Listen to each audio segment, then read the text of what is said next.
Hey guys, what's up, it's iFlynn here, and welcome to episode 6 of my Warframe Beginner's Guide for 2021. In the last episode, we completed all the junctions that we needed to unlock all planets on the star chart. We've got to the point in the game now where many players get even more lost whenever it comes to what to do next. So our new to-do list is as follows. We have to craft the personal quarters segment, something that I asked you guys to do in the last episode after completing the War Within. We have to complete the node Mott in the Void, which will unlock the Chains of Horror quest. We then have to complete the Chains of Horror quest to unlock the Apostasy Prologue. After completing the Apostasy Prologue, we unlock a quest called the Sacrifice. We have to complete that one as well. In both the Chains of Horror quest and the Sacrifice quest, we have to use our Operator. You unlock the ability to run around as your operator after completing the War Within quest. The unfortunate thing is that our operator is kind of weak right now, so some of you might struggle completing these two quests with just the default operator. You can 100% complete both of these quests using the bare minimum, but I know that some of you guys are going to struggle, which is why I'm going to show you guys how you can upgrade your operator. First things first, we have to head over to Cetus and talk to an NPC called Unko. To talk to Unko, you first have to have completed the War Within quest and the Saya's Vigil quest. Find the store, which is to the right of the big gate that leads into the plains of Eidolon. Enter your operator, and you're going to be able to walk through and talk to Unko. Unko is going to give us what is called a Moat Amp.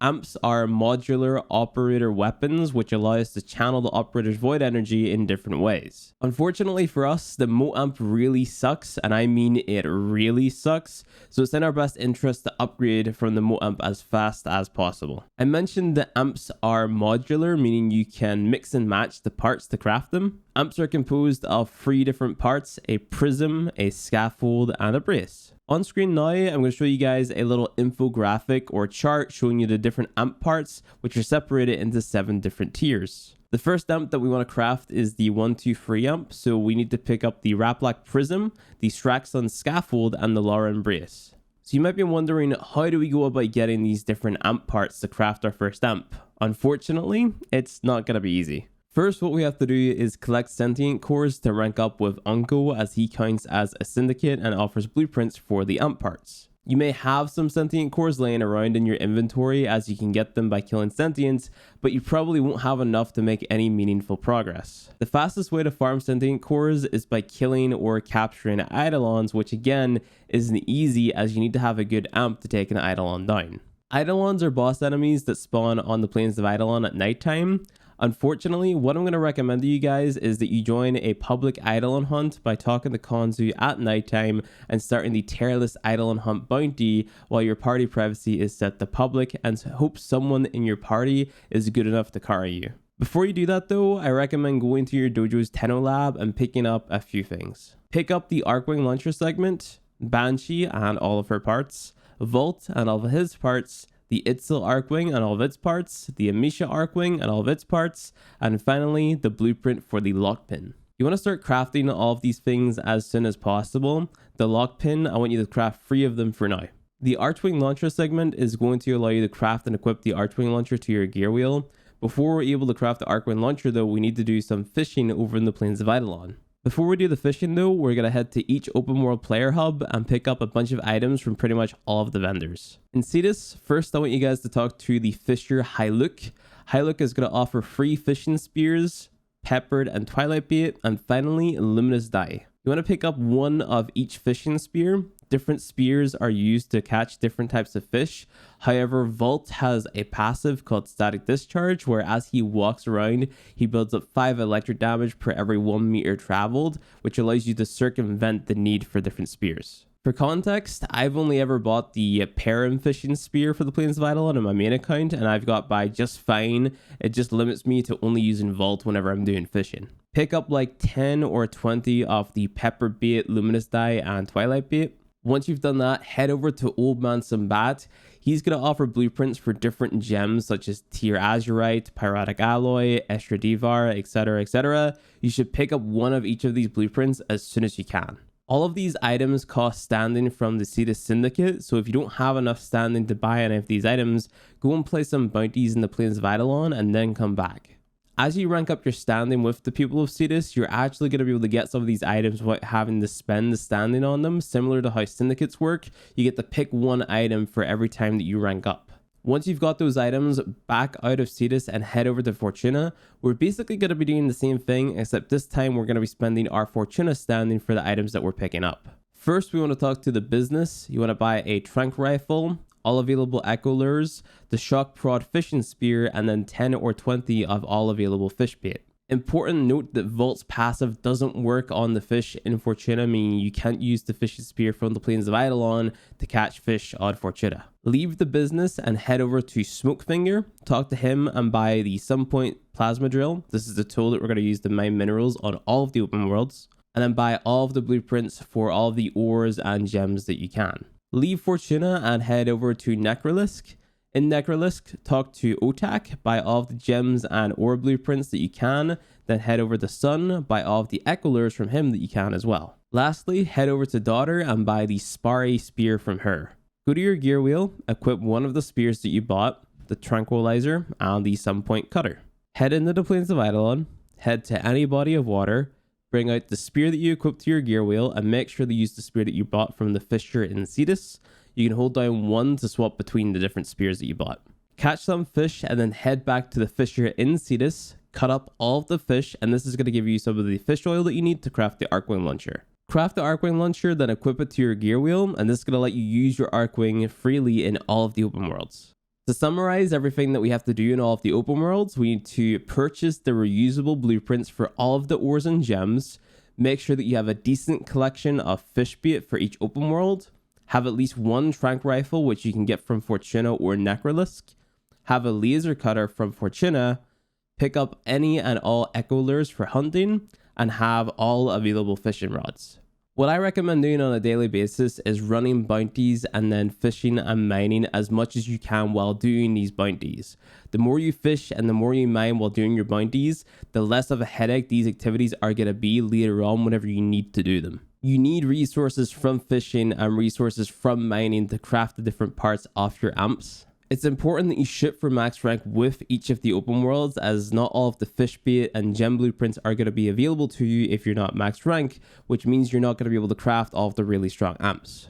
The next thing that I want you guys to do is get to Master Rank 6. The Master Rank 6 test is a shooting test where all you have to do is shoot balls that connect to one another. It is pretty easy. Once you've got the Master Rank 6, head to the market and get the blueprint for the sniper rifle called the Rubico.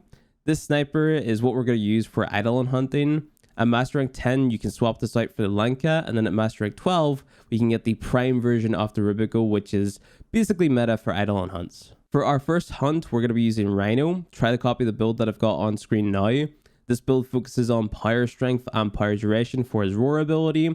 Roar is going to boost the amount of damage that we're dealing with our Rubico. On your Rubico, you want to make a build that looks like this. We're building for radiation damage and critical chance. Eidolons are weak to radiation. Vital Sense is a critical damage mod, which you can get from Rotation C from defense missions on tier 2 planets, Rotation B from Dark Sector defense missions, or Rotation B tier 2 excavation missions. So whenever it's nighttime, go to Konzu and start the Terrorless bounty, making sure that you have your matchmaking set to public. Enter the plains of Eidolon and then enter into your Arcwing. Fly to the left until you come across this little outpost. Shoot this thing called a lure and then hack it, and it's going to follow you. You want to head over to the outpost across from the one that you were just at, and you see him with the lure located there. You'll have 2 lures that are going to follow you. Fly up into the sky with your Arcwing again so you can find the Eidolon. Once you find him, jump into your operator and shoot at him with your amp until the Eidolon shields are gone. Again, because you just have the Mo amp, this is going to take ages unless someone else in your lobby has a better amp. While you're fighting the Eidolon, these small floating enemies called Voms are going to be spawning in, and they have 2 forms, a physical form and an energy form. Their physical form takes damage like any other enemy in the game, but the energy form can only be damaged by your operator. Once you kill a Vom, they're going to drop an energy spear, which you can walk over to pick up, and then whenever you have it picked up, you can walk over to your lure of it. Your lure is going to absorb it, and then it needs 3 of them to be fully charged up. You're going to know that your lure is fully charged whenever it's glowing with like a blue little outline around it. Once your lure is fully charged and connected to the tear list, you can shoot at one of their 4 limbs. He has 1 on each of his arm and 1 on each of his legs. The order that you destroy them in doesn't matter at all. Once you destroy 1 limb, you have to take down his shield again and then shoot another limb. You want to repeat this until he has no limbs left. Once all of his limbs are gone, he's going to fall down and try to regenerate, calling in more of the VOMs. This is your chance to charge up your second lure. Once both of your lures are charged and all of the Eidolon's limbs are destroyed, you're able to just shoot at the Eidolon with your Rubico until his health hits 0. Implying both of your lures are fully charged and they're close enough to the Eidolon whenever he died, you're going to have successfully captured your first Eidolon. Make sure to pick up all the sentient cores and Eidolon shards that the Terrorless dropped upon death. If you're playing with random players, they might have marked the rewards for you. You can trade the Brilliant Eidolon shard in for focus by going to your operator's focus skill tree, pressing focus conversion and selecting the Brilliant Eidolon shards.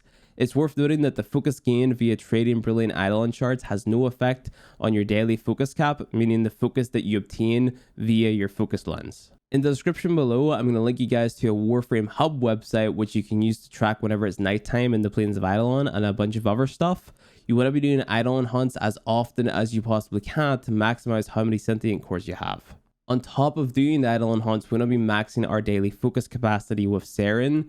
You may have noticed that there is an elite version of Sanctuary Onslaught that spawns in higher level enemies. Higher level enemies means more XP means more focus. You're only able to play Elite Sanctuary Onslaught if you're using a frame that is level 30, which is why it's important that you get Saren to level 30 before attempting to do this. Implying your Vitality mod is leveled up enough, you shouldn't have a problem surviving here, but if you are having trouble surviving, I recommend forming your Saren to make her a little bit more powerful. I'd recommend throwing on another V polarity on the Saren.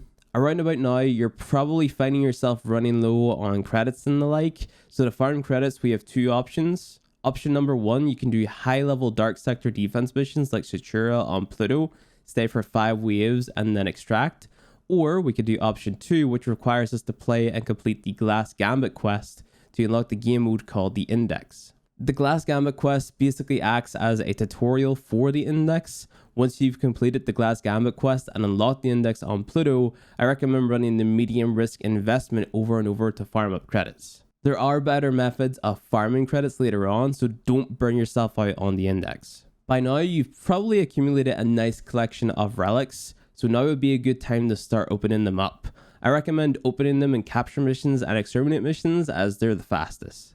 Of course, you want to radiant as many relics as you possibly can, as getting more rare rewards is better than getting more common rewards. Try your absolute best to collect sets of prime warframes and prime weapons and then start selling them for platinum on Warframe.market.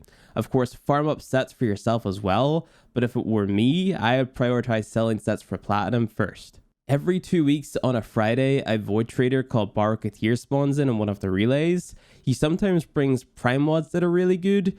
The one prime mod that you should absolutely keep your eyes peeled for is called Prime Continuity. This mod is really important because it gives you 55% power duration. To trade with the void trader, you need a currency called ducats. You can get ducats by trading prime parts at this vendor located in the relay. The prime items that I recommend trading at the ducat vendor are Bratton prime parts, Burston prime parts, Paras prime parts, Bronco prime parts, Lex prime parts, and Orphos prime parts. All of these items are pretty common. They don't get vaulted and they sell for little platinum, so trading them for ducats is kind of a no-brainer. The next thing we should do is build a Railjack. Go to your codex and under the quest tab, you should see a quest called Rising Tide.